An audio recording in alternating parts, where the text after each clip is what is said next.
If you ever need to make a copy of a Figma file, whether it's for a new version, a redesign, or just to keep an untouched backup, this quick tutorial will show you exactly how to do it in just a few seconds. And if this video helps you out, don't forget to hit the like button and subscribe for more simple Figma tips and software tutorials like this one. Alright, let's jump right in. First, navigate to your main Figma dashboard. This is the home area where all of your recent files, projects, and team spaces are listed.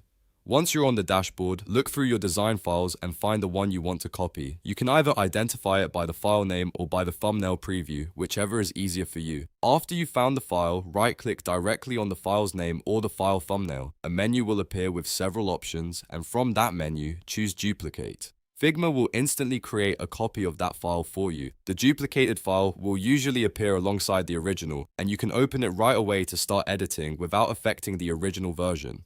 This is really useful if you want to experiment with changes, create alternate layouts, or reuse a design template for another project. It also helps keep your workflow organized because you can preserve the original file while making all of your edits in the duplicate. If you don't see the file right away, you can refresh the dashboard or check the same project space where the original file was stored. And that's it. You now know how to duplicate a Figma file quickly and easily. If this tutorial was useful, please remember to like this video and subscribe to the channel for more Figma walkthroughs, design tips, and easy software guides. Thanks for watching, and I'll see you in the next one.